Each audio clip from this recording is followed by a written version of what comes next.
వ్యాయామ ఉపాధ్యాయులందరికీ కూడా నమస్కారం అండి.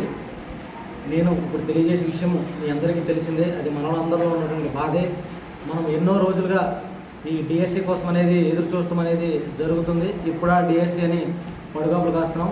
అలాంటి సందర్భంలో మనకు ఎక్కువ పోస్టులు నేను ఆనందపడాలో ఏంటి, ఈ సమయంలో ఇలా ఏమాత్రం ట్రైనింగ్ ఫిజికల్ ఎడ్యుకేషన్ బ్యాక్గ్రౌండ్ లేకుండా అక్రమమైన సర్టిఫికేట్లు తీసుకొచ్చి కొంతమంది ఎగ్జామ్స్ రాయటం వల్ల ఎంతోమంది రియల్ పీఈటీలకు అన్యాయం జరుగుతుందనే బాధ ఉంది. నాకు కూడా కొంతమంది కాల్ చేయడం జరిగింది. బ్రదర్, నేను తెలియజేసేది ఏంటంటే, ఇప్పుడు మనం మాట్లాడుకునేది మీకోసమో నా కోసం అనేది కాదు.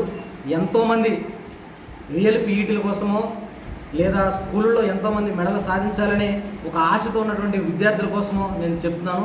మన పీఈటీ వ్యవస్థ బలోపేతం అవ్వాలన్నా, ఒక రియల్ పీఈటీలు ఈ స్కూల్స్లోకి రావాలన్నా ఈ సమయం మనం మాట్లాడాల్సిన సమయం. ఇది మన హక్కు. ఈరోజు నువ్వు మాట్లాడుకోలేకపోతే రేపొద్దున మాట్లాడిన ఉపయోగం లేకపోవచ్చు.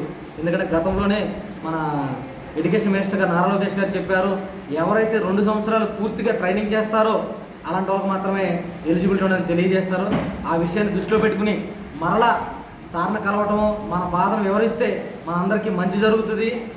ఏంటి, ఇందులో నువ్వు ఉండొచ్చు, నేను ఉండొచ్చు, లేదా ఎంతోమంది ఏంటి గ్రౌండ్నే నమ్ముకుని పీఈటీ వ్యవస్థనే నమ్ముకుని గేమ్స్ మీద ఎంతో ఆసక్తి కలిగి ఎంతోమంది విద్యార్థుల్ని ఒక మంచి స్థాయికి తీసుకురావాలని ఆశ కలిగిన ఎంతోమంది పీఈటీలు ఉంటారు. అలాంటి వాళ్ళందరికీ కూడా మంచి జరిగిద్దని నేను భావిస్తున్నాను. అన్న, ఇదే సమయంలో మిమ్మల్ని ఎవరిని విమర్శించడం అనేది కాదన్న. మీరు మీ ఉద్యోగం ఆశతో మీరు రావచ్చు, కానీ దానివల్ల స్వతహాగా మాకు ఎంతో అన్యాయం జరుగుతుందని మీకు మరలా తెలియజేస్తున్నాము. దానివల్ల ఏమాత్రం స్పోర్ట్స్ బ్యాక్గ్రౌండ్ లేకుండా రావటం వల్ల రేపొద్దున విద్యార్థులు కూడా అన్యాయం జరిగిద్దని నేను స్వతహాగా ఈ విషయాన్ని మీ అందరికీ తెలియజేస్తున్నాను. సో ప్రతి ఒక్కరు కూడా ఈ విషయాన్ని గురించి స్పందించి మన హక్కుల కోసం మనం పోరాడుకుంటారని, దీన్ని పూర్తి స్థాయిలో పరిగణించి అధికారుల దగ్గరికి ఈ విషయాన్ని చేరవేస్తారని, ఇది నీ సమయం కాబట్టి మన వ్యవస్థను మనం బతికించుకోవడం కోసం మనం ముందు రావడంలో ఏమాత్రం తప్పు లేదని నేను మరలా భావిస్తున్నాను.